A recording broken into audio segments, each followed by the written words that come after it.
डीएलएसएम sir, आज महिला दिवस का आयोजन किया गया। ये महिला दिवस के आयोजन पर कार्यक्रम में किस तरह की रूपरेखा रखी गई है?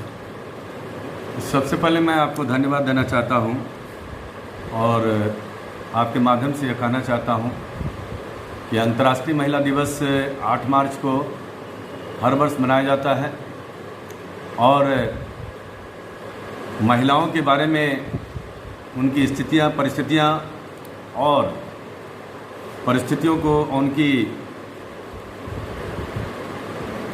जो व्यवस्थाएं, लगातार उनकी गिरती हुई व्यवस्थाएं, इन सब की स्थिति को देखते हुए जो समाज में जो है असमानता की बात हो गई थी, उसको समानता कैसे मिले और साथ ही साथ हमारे संविधान के द्वारा और साथ ही साथ बहुत सारे समाज सुधारकों की सोच के कारण उनके लिए जो है प्रोटेक्शन दिया गया महिलाओं को कि महिलाएं स्त्रियों और पुरुषों के बीच में समानता होगी, चाहे वह लिंग भेद के आधार, लिंग जाति भेद के आधार पर किसी भी प्रकार का विभेद नहीं किया जा सकता है। और आर्टिकल 16, आर्टिकल 15 में है घर मूल वंश जाति लिंग के आधार पर किसी के साथ विभेद नहीं किया जा सकता है। लोक नियोजन में अवसर की समता की बात कही गई है और आर्टिकल 14 में समानता की बात कही गई है, चाहे स्त्री हो चाहे पुरुष हो, सभी कानून के समक्ष समान हैं और उन्हें भी अभिव्यक्ति की स्वतंत्रता है। आर्टिकल 19 में कहा गया है। आर्टिकल 20 में प्राण एवं दैहिक स्वतंत्रता का अधिकार स्त्री और पुरुष को समान रूप से प्राप्त है और बहुत सारी जैसे कि लीगल जो है विधिक सहायता, निःशुल्क विधिक सहायता, चाहे स्त्री हो चाहे पुरुष हो, उन्हें समान रूप से दिया जाएगा। ऐसी व्यवस्थाएं हमारे संविधान में पहले से प्रदत्त हैं और उसके बारे में विशेष रूप से वहाँ बताया गया है। और यूएन चार्टर हो चाहे ह्यूमन राइट्स हो, सभी में स्त्री समानता की बात कही गई है। और साथ ही साथ मैंने बताया कि प्राचीन भारत के इतिहास को जब हम देखते हैं तो सिंधु घाटी सभ्यता से लेकर के और वैदिक कालीन में भी सिंधु घाटी सभ्यता में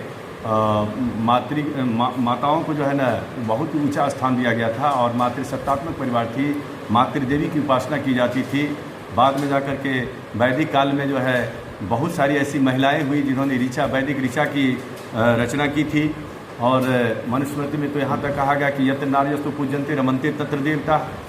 साथ ही साथ महिलाओं को बड़ा ऊंचा स्थान दिया गया है। मध्यकाल के समय में थोड़ा सा गिरावट आया, फिर बाद में आधुनिक भारत में आकर के कुछ समाज सुधारकों के द्वारा इस पर जोर दिया गया, महिलाओं की स्थिति को सुधारा गया है और उसमें चाहे और हमारे यहाँ मेंटेनेंस की व्यवस्था है। सीआरपीसी में भरण पोषण की व्यवस्था, जो महिलाएं अक्षम हैं, अपने पैरों पर खड़ी नहीं हैं, जो उनके पति अगर सक्षम है तो वह जो है उनका भरण पोषण कर सकते हैं। साथ ही साथ अगर मैरिज होता है, विवाह होता है, तो विवाह को एक संस्कार कहा गया है, 7 जन्मों का जन्मांतर का संबंध है। और यदि ऐसी स्थिति आन पड़ी है कि अब एक छत के नीचे रहना संभव नहीं है तो वैसी परिस्थिति में डाइवोर्स की भी व्यवस्था है। अब महिलाएं जो है ना जुडिशियल सेपरेशन के माध्यम से पृथक भी हो सकती हैं। वुमेन को जो है ना पहले जो है ना प्रॉपर्टी के संबंध में राइट सीमित स्वामित्व था और बाद में जाकर के जो है ना अभी हाल में 2005 के अमेंडमेंट के द्वारा 2006 ईस्वी में एक्ट बना दिया गया है और लड़के लड़कियों को बराबर संपत्ति में अधिकारिणी बना दिया गया है। और तो इस तरह से कहा जा सकता है कि महिलाओं को बहुत सारे अधिकार दिए गए हैं। और अभी जैसे डॉरी डेथ होता है, चाहे 498A आईपीसी का मामला है, 304 भी भारतीय दंड विधान का मामला है, एसिड अटैक से संबंधित 326A से लेकर के D तक मामला कैटेगराइज किया गया है। और किडनैपिंग एब्डक्शन का मामला है, चाहे 354 आईपीसी का मामला है, डोमेस्टिक वायलेंस का मामला है, prevention of children from sexual offences act 2012 का मामला है, सभी में prevention of sexual harassment of workplace act 2013, maternity benefit act 1961, the factories act 1948, इन सभी में महिलाओं के हितों, उनके अधिकारों, उनकी सुरक्षा के बारे में विशेष रूप से उनको अधिकार प्रदान किया गया है। यह भी कहा गया है कि महिला जिस प्रकार से अधिकार पर जोर दे रही हैं उसी तरह से उनको अपने कर्तव्यों पर भी ध्यान देना चाहिए और दोनों में अन्योन्याश्रय संबंध है, अधिकार और कर्तव्य में, और दोनों को सामंजस्य स्थापित करके हम एक अच्छे समाज की रचना कर सकते हैं।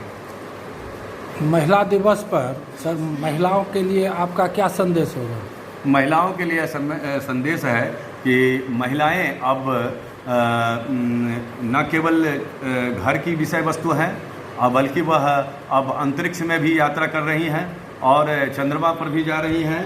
पूरे जो है ना, अब महिला कमज़ोर नहीं है, महिला काफ़ी सशक्त हो गई है। पहले भी कमज़ोर नहीं थी, लेकिन आज तो महिला काफ़ी सशक्त है। चाहे कोई भी क्षेत्र हो, जिस भी क्षेत्र में देख लिया जाए, चाहे वह सामाजिक हो, आर्थिक हो, राजनीतिक हो, सांस्कृतिक हो, खेल हो, सब में महिलाएं जो है ना अपना झंडा बुलंद कर रही हैं। सभी महिलाओं को मैं प्रणाम करता हूं अंतर्राष्ट्रीय महिला दिवस के अवसर पर, उनसे आशीर्वाद का आकांक्षी हूं। और साथ ही साथ हम यह निवेदन करेंगे कि आप जागिए, उत्तिष्ठित, जागृत, प्राप्य वरान निबोधत, उठो, जागो और तब तक मत रुको जब तक अपने मंजिल को प्राप्त न कर लो।